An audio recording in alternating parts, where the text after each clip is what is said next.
everybody wants to pick winners and losers. Like, is it going to be the apple or is it going to be the potato, right? Like, which one of these are we doing? And I'm saying the future actually looks like gazpacho, right? Like, it's just everything's going to be in there and it's all together. I worry right now that, to be totally honest, and I've said this elsewhere, we're seeing a whole lot of MySpace and very little Facebook. And the answer to who will win is none of the people currently on the field. Hi, everyone. Welcome to Unchained, your no-hype resource for all things crypto. I'm your host, Laura Shin. The stablecoin race is heating up in a big way, with both big and small players getting in. I had a conversation with Austin Campbell about how it might shake out, and was surprised by what he said. Once stablecoins become integrated, he believes the system could end up all being a lot less decentralized and censorship-resistant than the ideals that crypto has long espoused. Austin seems to think that tech innovation will matter less, and financial regulation would matter more, and could even prevent disruption from happening to the same extent as has happened in other industries. This sort of echoes what Jim Bianco was saying in the recent interview I did with him, that regulation will end up being the kingmakers. I do wish I had managed to ask Austin about one thing. He talks about how the fact that Ethereum validators didn't censor anything related to the Bybit hack shows that Ethereum isn't ready for prime time when it comes to real-world assets. I suspect a number of you would find this to be fighting words. My main question is that it could become not just a slippery slope, but a full-on quagmire if Ethereum were to censor in those instances, especially for less clear-cut cases. I was also surprised when Austin called out a couple of blockchains that are, yes, in the top 25, but not part of the hype cycle. And he said that he thought they had the potential to be better solutions than Ethereum for real-world assets. At this moment in time, I'm skeptical of those claims, even as I'm aware that a lot could change in the next 5 or 10 years. Either way, Austin is engaging as always. Let us know what you think about the show by commenting on an episode or on any platform, or by writing us a review. Enjoy! At Unchained, we believe the future should be decentralized, and that includes our data. That's why we use Walrus, the fast, dynamic, verifiable data layer. Learn more about the platform that's powering our future at walrus.xyz. One early Bitcoiner sold 30,000 BTC too soon, missing out on over $1 billion. Don't want to make the same mistake? With Xapo Bank, eligible members can get instant cash without selling their Bitcoin. Check out xapobank.com/unchained for more. Heads up, everyone. We've got exciting news. Bits and Bips, our Macro Meets Crypto show, is officially spinning off into its own podcast feed, YouTube channel, and X account. If you've been enjoying the deep dives into interest rates, monetary policy, and how they intersect with the crypto markets, make sure to follow Bits and Bips wherever you get your podcasts, on YouTube, and on X. You'll find the links to YouTube, X, and other podcast platforms in the show notes. If you're watching this, there's a QR code on screen. We'll be posting here for a few more weeks, but starting in September, Bits and Bips will launch on its own feed. For now, we will publish longer clips from the show on those accounts. Remember, go to the show notes now and subscribe to Bits and Bips. That's Bits +Bips, spelled BIPS, on YouTube, X, and wherever you get your podcasts. Welcome, Austin. Hey, Laura. Thank you for having me back. This week, we saw multiple announcements that show that the stablecoin race is heating up in a big way. First, on Monday, Fortune reported that Stripe, in conjunction with crypto VC firm Paradigm, is developing a layer 1 blockchain called Tempo for stablecoin payments. Then on Tuesday, Circle announced it'll be launching its own stablecoin-focused blockchain, Arc. And this is on top of several other stablecoin chains that are in the works, like Plasma, Stable, Codex. So before we just go into the details on all of these different chains, just explain why it is that you think we're seeing so many stablecoin-focused blockchains, and why we even need chains that are focused on stablecoins. Yeah, so I think, to give what I will describe as the median corporate response to many of these things, it's that people themselves are using stablecoins for things. If you look at things like Stripe, if you look at Circle, this is obviously the reason these businesses are in existence and interested, is paying for things with dollars through the form of electronic money. So it's not surprising they're looking at these implementations and trying to build ones where they capture the value. If you want to be financially nihilistic about it, the answer as to why they're doing it is people appear to give them money to do it, right? Like many of these L1s have been very successful, tokens have gone up, right? If you want to be financially idealistic about it, I think the thing you would say is that most, if not all, but probably most of the modern blockchain implementations are insufficient for tokenization of real world assets because they just haven't grappled with a lot of the tension that comes with the decentralized ethos versus the fact that the real world itself is actually very centralized in many ways. And so people are trying to build custom solutions that can bridge that gap and be a little bit more effective. Now, which one of those do I believe? Some of all of it. And so, what is it about a chain that's focused specifically on stablecoin payments that is necessary, or maybe it's not, but that these players seem to think is necessary that isn't offered by existing public blockchains? Okay, so I would say maybe the best example of this. I was back at JP Morgan in the day when we were thinking about what later became Onyx.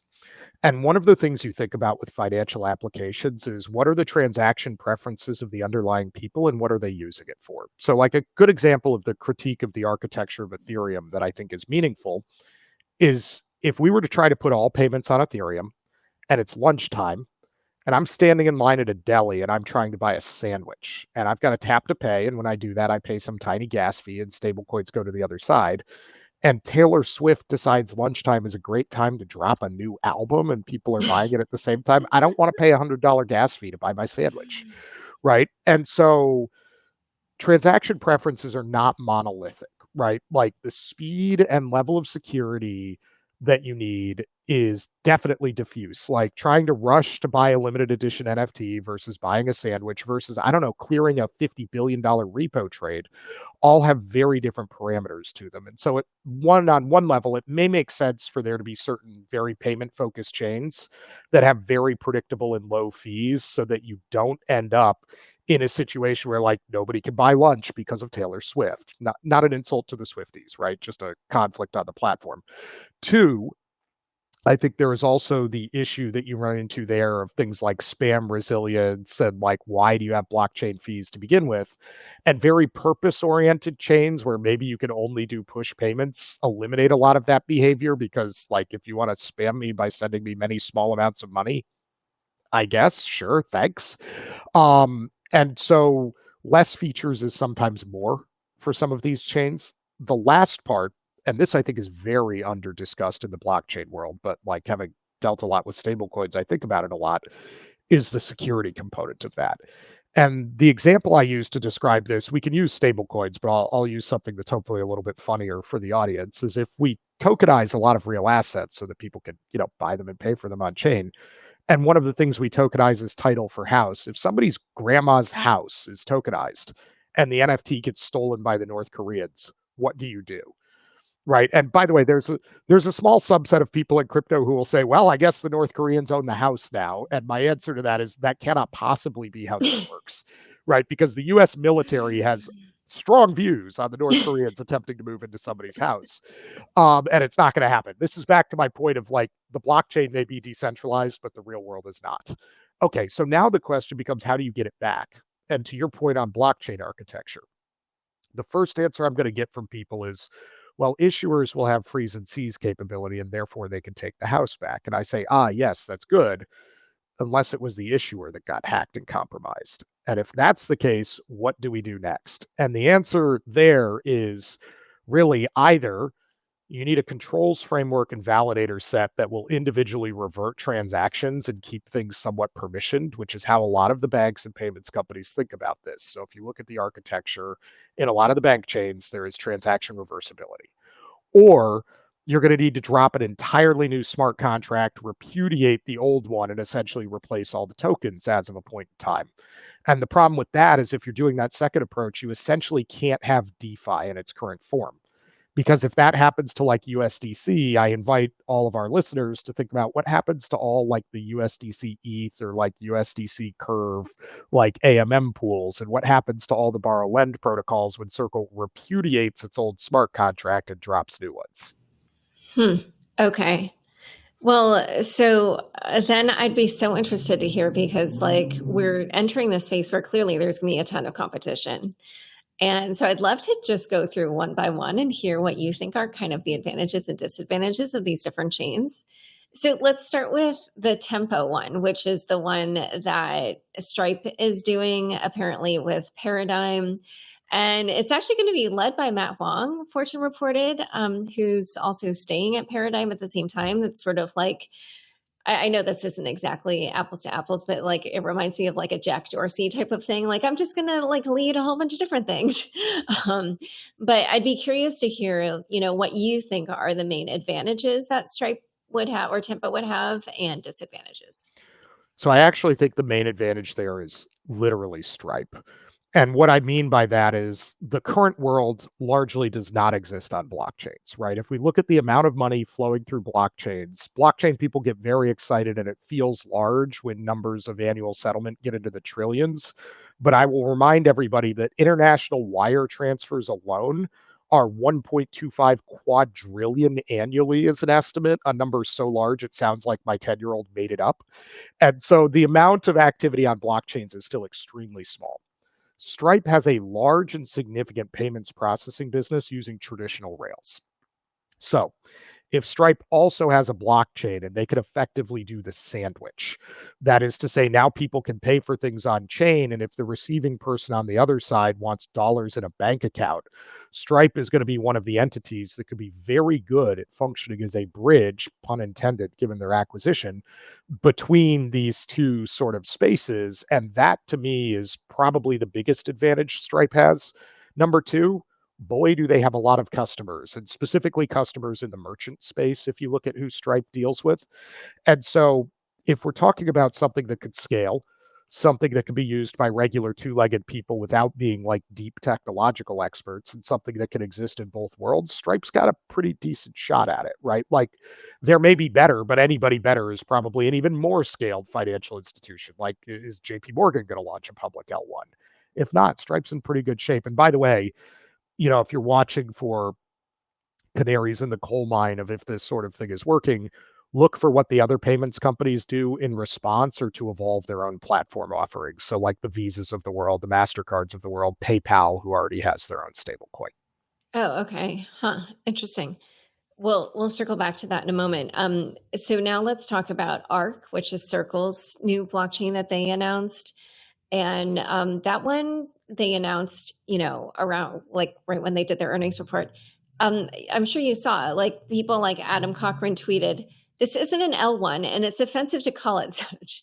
It's a consortium chain of private pre-approved validators who even have permission to refund transactions via dispute protocols." And he goes on. Yeah, curious to hear what you think are the advantages and disadvantages of that. Yeah, so I would say Adam is at war with reality with his comments. And what I mean by that is if you've ever worked in payments, things like dispute resolution, chargebacks, etc., are like name of the game type stuff for two different reasons. One is if you don't have that functionality, you're going to be an open forum for like fraudsters, scammers, bad actors, and essentially provide an extremely poor experience depending on which side you come down on either to your buyers and sellers, and people are just not going to use it. Right. Again, back to the real world not being decentralized. Laura, if you're a vendor and I'm your customer and I buy something from you and it's broken and I want to get a refund, now what? Right. This is the kind of thing payment processors have to deal with. Two, in many jurisdictions, there are legal obligations around this. So if you say, well, your blockchain shouldn't have this functionality, somebody sitting in a payments role just hears a giant sucking sound, knowing all the money that they're going to be paying people without the ability to get it back. Right. So again, the real world is not decentralized. Either I got the product or I didn't. It's a binary state of a physical object. That is what it is. Circle specific like design. I think they need a consortium because the reality is Circle doesn't have many direct customers. If you look at the number of people who have Circle accounts, it's not that high. If you look at the distribution of USDC, there's mainly one source of it, and that's a little company we've probably heard of called Coinbase. And so they do not have the advantage Stripe has of tons of native onboarded customers who can use things one to one. So if you're a company like Circle and you're not going to do a consortium, my next question is how the heck are you going to acquire all your customers? I think they're kind of trapped into doing that, but then that becomes why is Circle in particular going to win at this? And I'll be honest and say I'm quite skeptical there, right? Like Circle having a revenue sharing agreement with Coinbase and having to build a consortium model in that fashion, it's probably good for like Coinbase, and Coinbase's distribution may work. But if you're trying to get like banks and merchants and payment processors on there, but most of the interest revenue is being shared with Coinbase, they're all just going to say no. Yeah, yeah. Where I was leading to next was, when I looked at Tempo, my immediate thought was, oh, in a way, this competes with Base's Shopify integration. Um, but I can't remember. I think I like wrote this somewhere, or at least it's just a thought that I've had, and I'm not the originator of this. I think I've seen other people say that looking back, it kind of feels like Coinbase probably should have acquired to Circle because, like, or maybe you disagree with me, but like in my head, I'm a little bit like, like for Coinbase to own the distribution and like in this hypothetical world, if they own the distribution and USDC, then I feel like they would have been better positioned to compete against Stripe. But anyway, so regardless, so you can answer either the real world as it exists or the hypothetical. But I'd be curious for how you think this competition will go down between Stripe and Coinbase slash Base slash Shopify. I worry right now that, to be totally honest, and I've said this elsewhere, we're seeing a whole lot of MySpace and very little Facebook. And the answer to who will win is none of the people currently on the field. And the reason I say that is, again, having come from the very large banking world and seeing the scale of money transfers, I kind of look at things like Stripe and Coinbase and Spotify, and I'm like, oh, that's a cute little side business you've got there. And I don't mean that in like a negative way, right? Like they've actually done an extremely good job. If you look at like what the leadership team at Coinbase has done, or like how Stripe has built their business, I actually think the world of what they've done in that regard. But I'm also saying that tells you what a titan some of the largest financial entities are that they could have done so well. And it's like, congrats, you're 2% of the size of JP Morgan. And so my worry is that over time, you're essentially going to have somebody very large come over the top with a complete international payments franchise. Because if you look at FX volumes, what happens if Standard Chartered launches stablecoins in an L1, or like Deutsche Bank or like JP Morgan, and not tokenized bank deposits, right? But like actual proper stablecoins that people can use permissionless, and then integrate into the rails of those companies, I would be terrified as some of the current competitors that I'm just going to get trucked by those offerings. Because, like, if you think Coinbase has a lot of customers, go look at some of the mega banks globally. And so when I look at this, I look at all of them and think they're in a race against time of some of the big guys either cycling out their current management for younger people, or that management getting the punchline on what's going on and getting into the game. Because tech is used to network effects that come from like social stickiness, but that's not how network effects in finance work. That's largely liquidity and yield driven, right? Like, great example.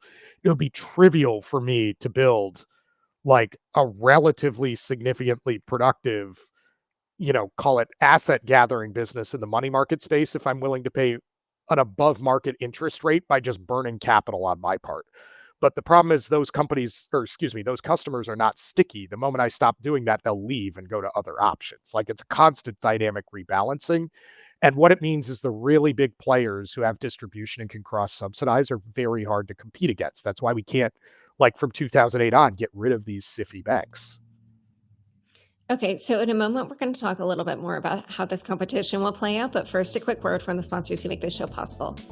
At Unchained, we care about the future of decentralization. So it only made sense for our media content to be decentralized. That's why we use Walrus. It's the fast, dynamic, and verifiable data layer for on-chain builders. And it's not just data management. Walrus ties directly into smart contracts, unlocking new possibilities for programmable content delivery, subscriptions, and community engagement. So as we imagine what decentralized media can become, Walrus is the tech we trust to help build it. Learn more at walrus.xyz. Selling your Bitcoin just to get cash? One early Bitcoiner did and missed out on over $1 billion. With Xapo Bank, you can access up to $1 million instantly without selling a single sat. Eligible Xapo Bank members can borrow up to 40% of their Bitcoin's value. No stress, no selling, no buying back in. Use it for what matters most: your dream home, your child's education, a getaway, or that can't-miss investment. With Bitcoin-backed loans, you're in control. Set your installments and repay in Bitcoin or US dollars, your choice. Enjoy competitive rates, zero fees, flexible terms, and no penalties for early repayment. And your Bitcoin stays safe, never rehypothecated, relent, or pooled. It's securely held until your loan is repaid. Check them out at zapobank.com/unchained. So I want to continue with some of these other chains, and then we'll go back to this competition question.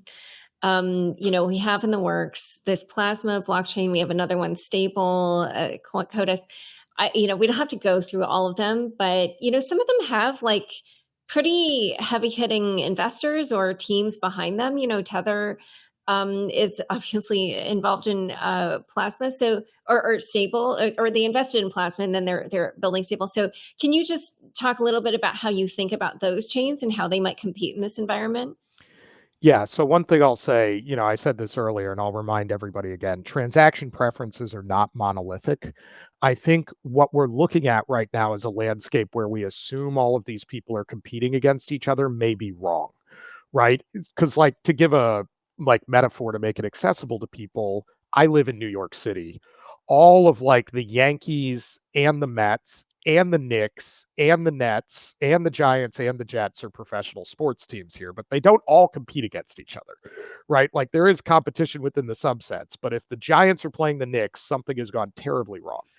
And what I mean by that is if you look at where Tether is used as a good example, almost all of the major usage of Tether is in one of two places. It's either in crypto trading or in emerging markets payments, right? And that's the truth. Nobody is using Tether onshore in the United States to like pay for things with credit cards or like go to the bodega or something like that. Or if they are, it's like de minimis amounts, right? On the other hand, USDC is more frequently used for that in the United States.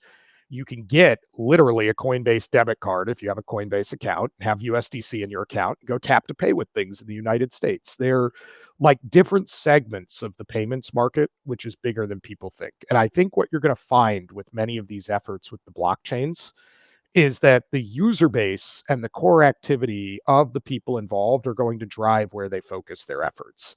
So if something like what Tether is doing becomes a swift replacement for euro dollar style payments, especially in the global south, especially among merchants and consumers, I would be zero surprised. But does that really compete with what like Stripe is trying to do? Honestly, no.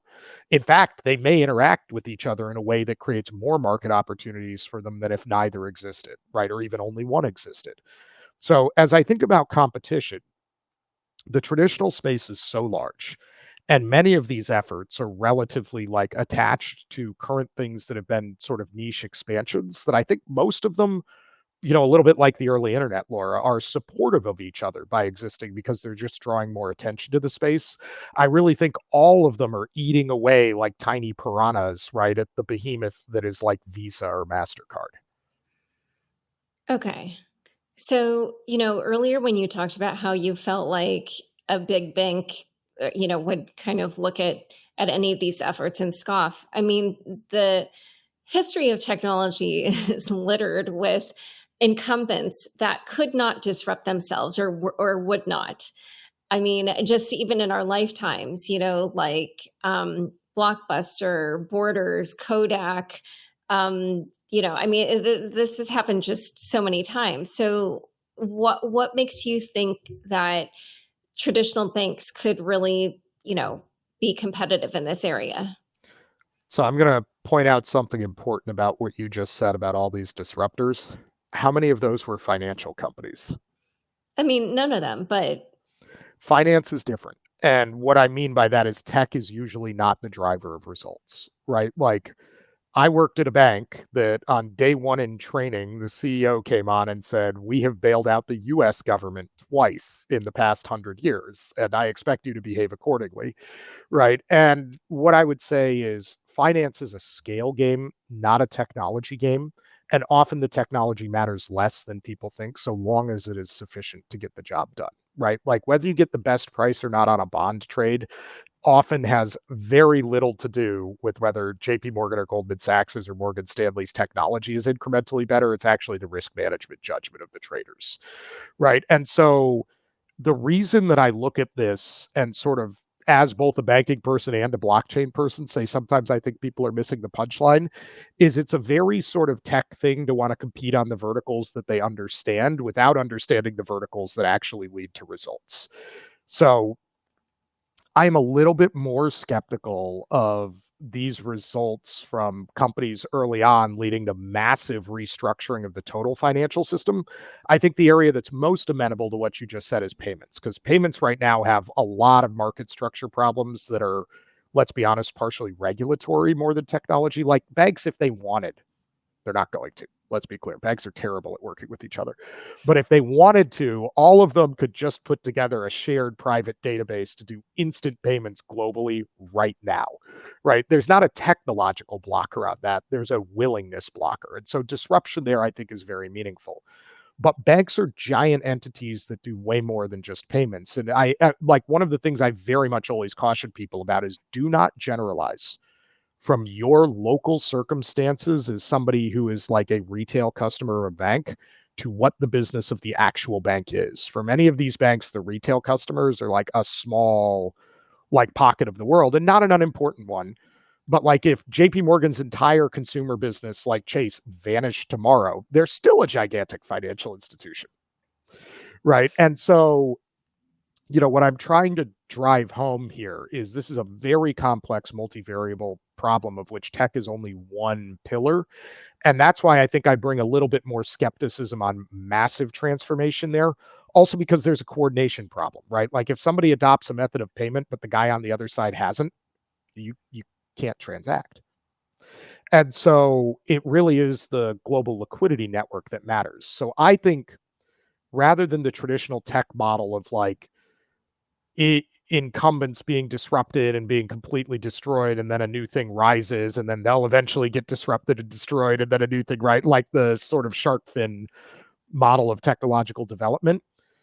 Finance has been significantly more iterative. It looks like steps where everybody gets dragged along because you need that network effect to transact with money. And I really think this is an extremely important point in this L1 debate that people are having. And I think a lot of investors are going to be very disappointed having invested at valuations that assume total market disruption if things go well. And then they find out that actually, no, in this space, you don't eat the market eventually eats you. So, okay. So I just need to understand then. How do you think this is actually going to play out? Like, who are going to be the big winners and losers? Because it sounds like you're saying we're seeing all these upstarts and none of them is really going to succeed the way that people are betting. And it almost sounds like you're saying that the banks are going to be the big winners, which, like, if that's the case, then Satoshi is rolling over in their grave if they're in a grave. So, like, Well, I'm that would I don't think people would be if that were really the outcome here, I think people in crypto would quit. They would be like, this is not what I signed up for. So I'll start. I think the biggest winner will be consumers, right? Let us not forget there are a lot of forms of technological development that maybe any individual company doesn't capture it, but the net benefit to like consumers in the economy is huge. So I do think the number one winner here is going to be consumers. Because, like, let me remind everybody of the current deal that you have with a bank, okay? And this is from the retail perspective. And by the way, I almost 100% odds you're getting ripped off right now because here's what they do: give us deposits. We're going to go lend those deposits and take a ton of risk. If it goes well, we're going to say we're awesome and pay ourselves giant bonuses. If it goes poorly, the bank goes bankrupt and you might lose all of your money. And by the way, we don't pay you any interest, right? Like, again, Like, if you're a VC in this space or, like, you're just somebody who's in the stock market, imagine I pitch you an investment that is like, you give me, $100,000, and if it does great, I keep all the profits, but if it goes down, you take the losses. That's what your bank is actually doing to you with most deposit accounts in the United States of America. It's deranged. And so I think breaking that paradigm with things like stable coins that create better options and better networks is incredibly valuable. Even if any individual company does not accrue the gains, consumers writ large in the economy will accrue those gains. And then you are taking less risk and probably getting paid interest on safer deposits. This is good for everybody. Right now, people using our system for payments are giving a giant subsidy to certain subtypes of borrowers. And by the way, since banks don't retain a lot of mortgages, it's not like the average person buying a home. Those go generally into the market to get securitized. It's like project loans, commercial real estate, like certain kinds of structured finance. Basically, billionaires are getting a subsidy. So breaking that, I think, is good. Now, number two, do I think the banks are going to be winners writ large? As a segment, yes. Specific banks within that, oh, is there a lot of danger here, right? Like, I would tell you, I think a lot of banks are going to consolidate or get disaggregated by the trend of crypto, right? Like right now, the modern bank is this super dense entity, a little bit like crypto exchanges, where we talk about decentralization and then created the most centralized financial entities possible, right? Like your bank is handling your lending and your deposit account and your payments and selling you investment products, right? It's like the all singing, all dancing thing. And I think one of the things crypto will do is unbundle the banks. So the answers to where the winners will emerge is who understands this unbundling effect correctly and either remains bundled by transforming their business offerings to become more modular, or actually picks one of those niches and dominates it. And that is why I'm saying I'm skeptical blockchain natives will dominate. Now, that's not a statement there's not value for blockchain natives, but I'm saying everybody wants to pick winners and losers. Like, is it going to be the apple or is it going to be the potato, right? Like, which one of these are we doing? And I'm saying the future actually looks like gazpacho, right? Like, it's just going to, everything's going to be in there and it's all together. All right. Well, one other question is, so I'm sure you know that people are going on TV and saying that Ethereum is the stablecoin chain.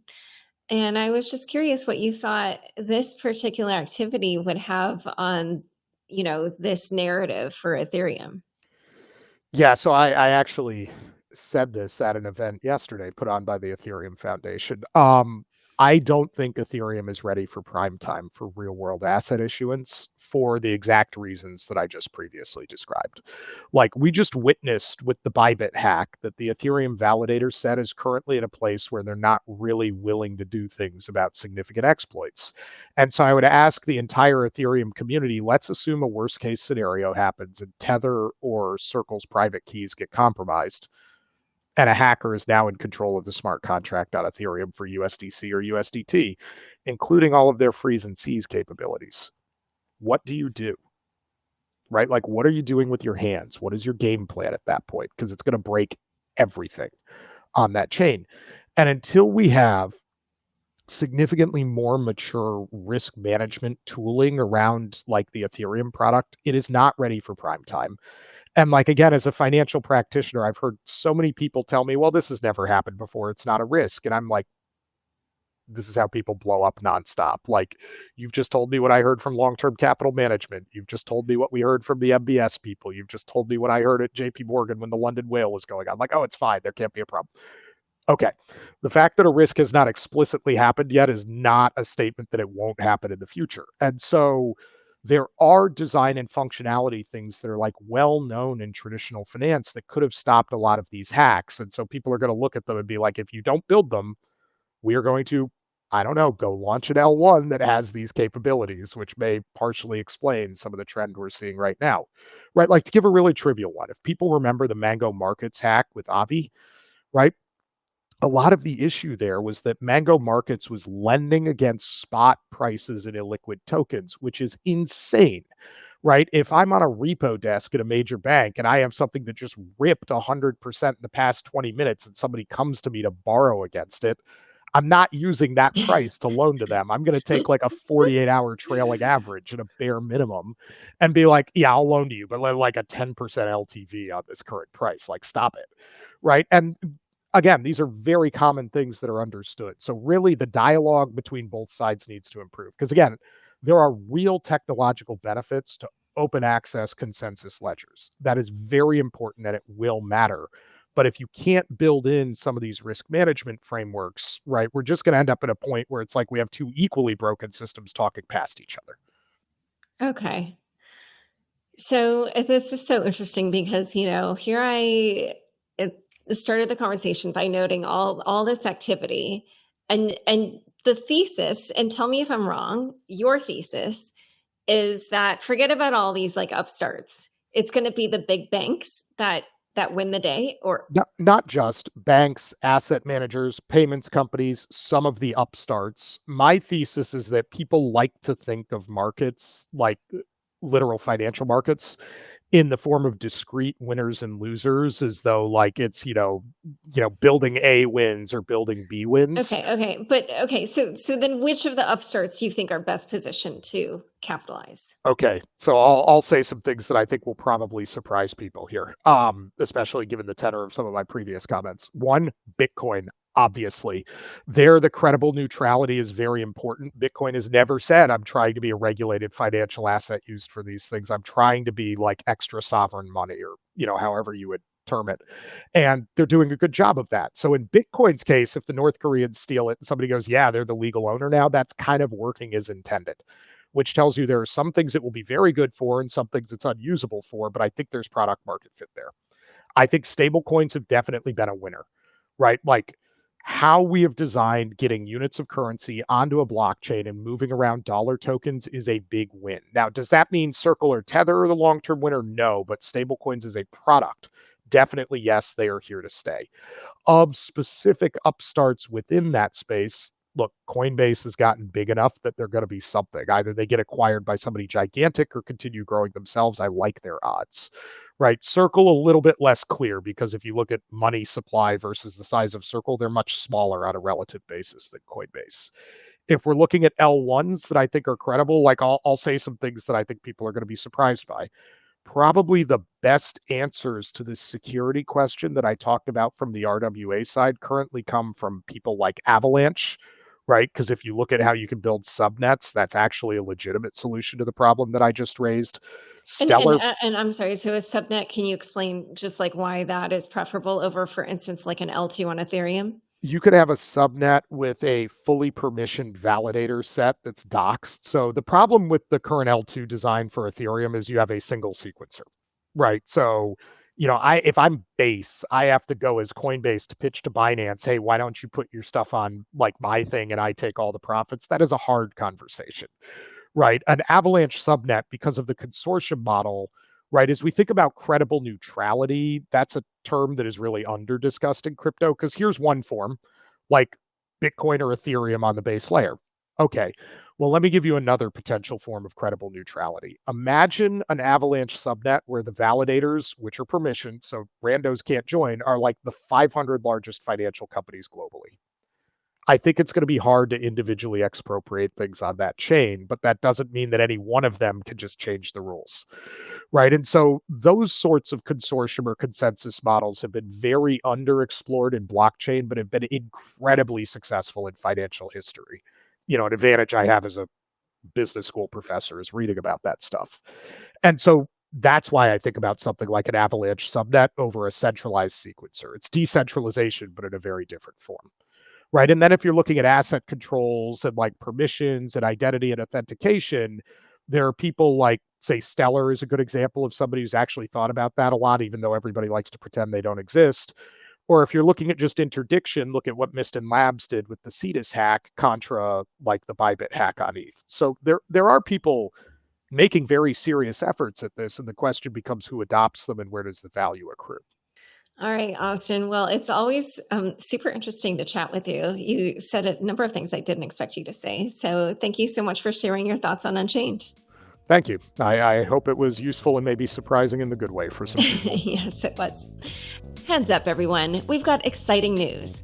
Bits and Bips, our Macro Meets Crypto show, is officially spinning off into its own podcast feed, YouTube channel, and X account. If you've been enjoying the deep dives into interest rates, monetary policy, and how they intersect with the crypto markets, make sure to follow Bits and Bips wherever you get your podcasts, on YouTube, and on X. You'll find the links to YouTube, X, and other podcast platforms in the show notes. If you're watching this, there's a QR code on screen. We'll be posting here for a few more weeks, but starting in September, Bits and Bips will launch on its own feed. For now, we will publish longer clips from the show on those accounts. Remember, go to the show notes now and subscribe to Bits and Bips, that's Bits, +Bips, spelled BIPS, on YouTube, X, and wherever you get your podcasts. Welcome to the weekly recap. We begin this week with a major development in a long-running legal saga. Kwon, co-founder of Terraform Labs, has pleaded guilty in U.S. federal court to conspiracy to commit fraud, and one count of fraud in connection with the 2022 collapse of the Terra USD stablecoin and its sister, Token Luna. The stablecoin's failure wiped out an estimated $50 billion in value and impacted hundreds of thousands of investors worldwide. Prosecutors said Kwon misled the public by concealing the role of an outside trading firm that helped restore Terra USD's dollar peg during a 2021 depegging event. He knows that he should have disclosed that role and takes responsibility, said defense attorney Sean Hecker. Kwon, a South Korean national, was arrested in Montenegro in 2023 while using a forged passport. He faces up to 25 years in prison, though prosecutors will seek no more than 12. As part of his plea, Kwon will forfeit $19 million and his interests in Terraform Labs and its cryptocurrencies. Turning to a brewing dispute over blockchain security, blockchain project Cubic says it has achieved majority control of Monero's mining power, claiming a 51% share of the network's hash rate. The move coincided with a 6-block chain reorganization that replaced 60 previously validated blocks, raising concerns over the risk of double spending and transaction censorship. Led by former IOTA co-founder Sergey Evancheglo, Cubic uses a useful proof-of-work model that redirects Monero mining rewards into USDT, which is then used to buy and burn its own QUBIC tokens. Its share of Monero's hash rate has grown from under 2% in May to more than 25% in July before crossing the majority threshold this week. While Ledger's CTO, Charles Guillemet, warned Monero appears to be in the midst of a successful 51% attack, some developers dispute that conclusion. From mining power to market power, one company made a spectacular entrance to Wall Street. Crypto exchange Bullish surged onto the New York Stock Exchange on Wednesday, delivering one of the year's most dramatic market debuts. Shares, trading under the ticker BLSH, opened at $90, a 143% jump from the $37 IPO price, and briefly climbed to $118 before closing at $68. The rally pushed Bullish's market capitalization above $10 billion, nearly doubling the $5.4 billion it had initially sought. Led by former NYSE President Tom Farley and backed by investor Peter Thiel, Bullish caters to institutional clients, blending decentralized finance technology with centralized oversight. The institutional wave in crypto has begun, Farley told CNBC, pointing to strong interest from professional investors. The Cayman Islands-based company processes more than $2.3 billion in daily trades and recently partnered with the Solana Foundation to integrate Solana native stablecoins for faster settlements. In tech regulation news, big changes are coming for crypto app developers. Google Play will introduce new rules on October 29th, requiring custodial crypto wallet and exchange apps in more than 15 jurisdictions, including the United States, European Union, United Kingdom, and Canada, to obtain local licenses and follow industry compliance standards. In the U.S., affected developers must register with the Financial Crimes Enforcement Network as money services businesses, which involves implementing anti-money laundering programs. EU-based providers will need to register as crypto asset service providers under MiCA rules. Following criticism from industry figures, Google clarified that non-custodial wallets are exempt from the policy. Non-custodial wallets are not in scope, the company stated on X, adding that its help center will be updated to reflect the change. Meanwhile, in decentralized governance, one major protocol is moving toward legal recognition. The Uniswap Foundation has unveiled a proposal to register its governance under Wyoming's Decentralized Unincorporated Nonprofit Association Framework, or DUNA. The entity to be called DUNI would give Uniswap's DAO legal recognition, liability protections, and the ability to handle off-chain functions such as tax compliance and contracting. If approved, the DAO treasury would transfer $16.5 million worth of UNI tokens to a DUNI-controlled wallet to fund a legal defense reserve and cover an anticipated IRS bill of under $10 million for prior tax obligations. The move could also pave the way for activating Uniswap's long-discussed fee switch, which would direct a portion of liquidity provider fees to the DAO treasury. We're excited for governance's next era, one that's defined by greater autonomy, recognition, and sustainability, the foundation posted on X. On the corporate front, a fintech firm is making a massive bet on altcoins. Fintech firm Alt5, Sigma announced plans to raise $1.5 billion to stock its corporate treasury with World Liberty Financial's WLFI tokens and cash. The capital will come from selling 200 million shares at $7.50 each through a mix of direct and private offerings. Under the deal, Alt5 will receive $750 million in WLFI tokens at $0.20 per token, equal to roughly 7.5% of the total supply, and $750 million in cash. World Liberty Financial co-founders Zach Witkoff and Eric Trump will join Alt5's board, with COO Zach Folkman serving as a board observer. ALT5 operates an over-the-counter digital asset trading platform and a crypto payment gateway. We did a full dive into altcoin treasury companies this week with Athena founder Guy Young and Dragonfly partner Rob Haddock. Don't miss it. In Washington, there is a leadership change at the White House's Crypto Advisory Council. Bo Hines, executive director of the White House Crypto Council and head of the Presidential Council of Advisors for Digital Assets, is stepping down after 7 months in the role. Announcing his departure on X, Hines called the position the honor of a lifetime and said he will return to the private sector. During his tenure, Hines helped organize the first White House Crypto Summit, supported the Genius Act regulating stablecoins, and opposed central bank digital currencies. Deputy Patrick Witt is expected to succeed him. Hines said he plans to remain active in advancing the U.S. crypto industry. Over in the mergers and acquisitions space, a high-profile proposal is stirring pushback. The Layer Zero Foundation has offered to acquire the Stargate cross-chain bridge in a deal initially valued at $110 million. The proposal would dissolve Stargate's DAO, discontinue its STG token, and allow holders to swap for Layer Zero's ZRO token at a fixed ratio. Layer Zero CEO Brian Pellegrino said the goal is to help Stargate execute on its ambitious roadmap and integrate more closely with the Layer Zero ecosystem.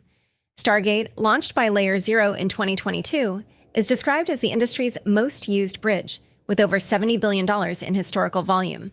However, the offer has triggered an emergency counterproposal from DAO members seeking independent advisors and competing bids from Binance, Circle, Solana, and others.